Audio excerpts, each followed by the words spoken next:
భగవద్బంధువులందరకు హృదయపూర్వక నమస్కారాలు. ఓం శ్రీ గణేశాయ నమః.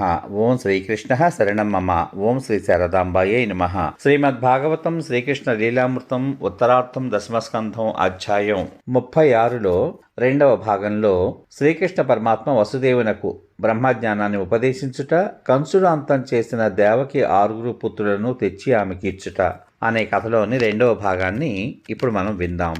ముందు భాగంలో దేవకీదేవి శ్యామసుందర బలభద్రులను తిలకిస్తూ, యోగేశ్వరులైన మీరిద్దరూ కంసునిచే అంతమైన నా 6 బిడ్డలను తెచ్చి ఇచ్చి నా కోరికను నెరవేర్చెదరుగాక. వారిని కళ్ళారా ఒక్కసారి చూడాలి నేను అని అన్నది. దేవకి అభీష్టాన్ని నెరవేర్చే సంకల్పంతో బలరామకృష్ణులు యోగ మాయాశక్తితో వెంటనే సుతల లోకానికి పయనించారు. శ్రీహరియే బలరామకృష్ణ రూపంలో విజయం చేసిన విషయాన్ని గ్రహించిన బలిచక్రవర్తి తన ఇష్టదేవుని సందర్శనాభిలాషతో కుటుంబ పరివార సమేతంగా ఆసనాల నుండి లేచి వారికి సాష్టాంగ నమస్కారం చేశాడు. మహానంద పరవశుడై బలి బలరామకృష్ణులను సుఖాసీనులను చేసి అర్ఘ్యపాద్యాదులచే పూజించి బ్రహ్మేంద్రాదులకు సైతం శిరోధార్యమైన భగవంతుని పాదోదకాన్ని సపరివారంగా శిరమున ధరించాడు. అనంతరం ఆ దైత్యేశుడు ఆ దివ్యులను దివ్య వస్త్ర భూషణ చందన తాంబూల మాలాదులచే అర్చించి స్వాదిష్ట భోజనంతో సంతుష్టులను చేసి తన సర్వస్వాన్ని వారి దివ్య చరణారవిందాల యందు ఉంచాడు. ఆ మహాభక్తుడు పదే పదే శ్రీకృష్ణ చరణ కమలాలను తన శిరస్సు మీద ఉంచుకుంటూ, గుండెలకు హత్తుకుంటూ, ప్రణమిల్లుతూ, ప్రేమ విహ్వల హృదయంతో మేను పులకరించ ఆనందాశ్రువులు రాల స్తుతించసాగాడు. శేషాది అనంతమూర్తులన్నీ అంతర్భూతం చేసుకున్న అనంత బలరామదేవ, శ్రీకృష్ణ చిన్మయ స్వరూప, నువ్వు సకల జగన్నిర్మాతవు, భక్తి జ్ఞాన యోగ ప్రవర్తకుడవు, సాక్షాత్తు పరబ్రహ్మమూర్తివి, పరమాత్మ స్వరూపుడవు. బలరామకృష్ణులారా, భగవత్ స్వరూపులారా, మీకు నా అనంత వందనాలు. అత్యంత దుర్లభమైన మీ సందర్శన భాగ్యం మీ కృపాకటాక్షం వల్లనే ప్రాప్తమవుతుంది. అందువల్లనే రజస్తమో గుణ స్వభావులమైన మాకు నీ దివ్య సందర్శన భాగ్యం లభించింది. దేవా, మేము మాకు సములైన దేవ దానవ గంధర్వ సిద్ధ విద్యాధర చారణ యక్ష రాక్షస పిశాచ భూత ప్రమథనాథాదులు ప్రేమతో గాని నిన్ను భజించడం జరగదు సరికదా.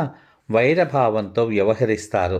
శుద్ధ సత్వమయమైన నీ శ్రీ విగ్రహాన్ని మాలో కొందరు శత్రుత్వంతోనూ, మరికొందరు శ్రద్ధాభక్తులతోనూ, శేషించిన వారు వాంఛలతోనూ స్మరించి నీ సన్నిధి చేరి పరమపదాన్ని అందుకోగలుగుతున్నారు. భవదీయ యోగ మాయాశక్తిని యోగీశ్వర్లు ఇతమిద్ధంగా ఉంటుందని గ్రహించజాలకున్నారు. అట్టి దశలో మూఢులమైన మా విషయం వేరే వర్ణించాలా? శ్రీకృష్ణ, సర్వసంగ పరిత్యాగులమైన పరమహంస ఏ నీ పాదార విందాలను అన్వేషిస్తూ ఉంటారో అట్టి నీ శ్రీచరణ కమలాలయందు నా చిత్తవృత్తే సంలగ్నమగునుగాక. నీ దివ్య పాదార వింద ధ్యాన మాత్రంచే ఈ సంసార సాగరం నుండి బయటపడుదునుగాక. సర్వలోకాశ్రయమైన నీ చరణారవిందాలను ఆశ్రయించి ఏకాంతంగా సంచరిస్తూ శాంతభావంతో సజ్జన సాంగత్య సంలగ్నుడను అయ్యదునుగాక. జగత్ప్రభు, భవదీయాజ్ఞాబద్ధులై సంచరించేవారు విధి ప్రతిషేధ బంధనాల నుండి తరించగలము కనుక మిమ్మల్ని ఆదేశించి పాపదూరులను చేసెదరుగాక అని అర్థించగా వాసుదేవుడు పలుకుతూ ఉన్నాడు. బలిచక్రవర్తి స్వయంభువ మన్వంతరంలో మరీచి పత్ని అయిన ఊర్ణాదేవి యందు పుత్రులు 6 ప్రభవించారు. వారందరూ అమరులే. సృష్ట్యారంభ వేళలో బ్రహ్మదేవుడు పుత్రిని చూసి మోహపరవశుడు కావడం చూసిన వీరారుగురు పరిహాసంగా నవ్వారు. తదపరాధం కారణంగా అసురయునిలో ప్రభవించెదరుగాక అని బ్రహ్మదేవుడు వారిని శపించాడు. వారు హిరణ్యకశపునకు పుత్రులై పుట్టారు. వారిని కాలాంతరంలో యోగమాయాశక్తి దేవకీ గర్భంలో క్రమంగా ప్రవేశపెట్టింది. వారు పుట్టగానే కంసుడు అంతం చేస్తూ వచ్చాడు. దైత్యరాజా, మా తల్లి దేవకీదేవి పుత్ర శోక దావాగ్ని దందహ్యమాన చిత్తయే బాధపడుతూ ఉన్నది. వారు 6 ఇప్పుడు నీ దగ్గర ఉన్నారు. వారిని తీసుకుపోయి మా జనని దుఃఖాన్ని దూరం చెయ్యాలని మేము వచ్చాము. మా జనని చేరగానే శాప విముక్తులై వారు స్వర్గలోకానికి వెళ్ళిపోతారు.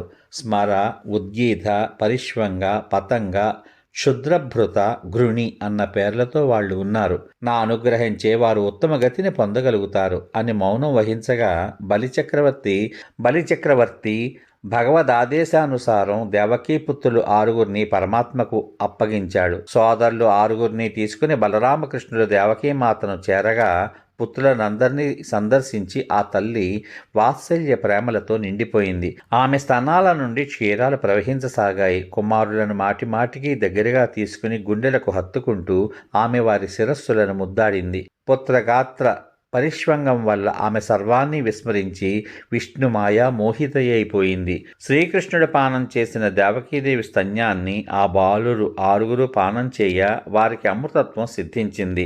కృష్ణుని అంగసంగం చేయడం వల్ల వారికి ఆత్మసాక్షాత్కారం కలిగింది. అంత వారు 6 తల్లిదండ్రులకు బలరామకృష్ణులకు ప్రణమిల్లి సర్వులు తిలకిస్తూ ఉండగా దివ్య శరీరధారులై అమరధామం వైపు పురోగమించారు. మరణించిన బాలురు రావడం, తర్వాత వారు స్వర్గధామానికి పయనించడం తిలకించిన దేవకీదేవి అదంతా శ్రీకృష్ణుని అద్భుత లీలా కౌశలమని భావించి ఆశ్చర్యంగా ఉండిపోయింది. శ్రీకృష్ణుడు అనంత శక్తియుక్తుడు, సాక్షాత్తు పరమాత్మ. ఆ దేవదేవుని అద్భుత గాథలు అనంతంగా ఉన్నాయి. ఎంతగా చెప్పినా అవి తరగవు. అమృతమయమైన శ్రీకృష్ణ చరిత్రను పానం చేయడం వల్ల పాపతాపాలు నాశనమవుతాయి. భక్తుల కర్ణరంధ్రాలలో ఆ కథామృతం ప్రవహిస్తుంది. ఈ విధంగా శ్రీకృష్ణ లీలారూపమైన పావన గాథలు వినిపించిన అట్టివారి చిత్తవృత్తులు భగవంతుని యందు సంలగ్నమై క్రమంగా పరమపదాన్ని పొందగలుగుతారు. సశేషం.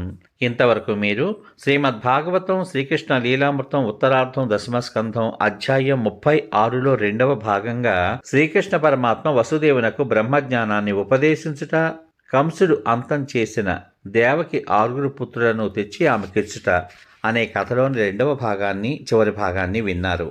రేపటి భాగంలో శ్రీమద్భాగవతం శ్రీకృష్ణ లీలామృతం ఉత్తరార్థం 10వ స్కంధం అధ్యాయం 37 నందు మొదటి భాగంలో సుభద్రాపహరణం, జనక సుతదేవుల సదనాలకు శ్రీకృష్ణుడు ఏకకాలంలోనే వెళ్ళుట అనే కథలోని మొదటి భాగాన్ని వింటారు. ఓం నమో భగవతే వాసుదేవాయ. సర్వే జనా సుఖినో భవంతు. ఓం శ్రీకృష్ణ పరబ్రహ్మణే నమః. శుభమస్తు. స్వస్తి.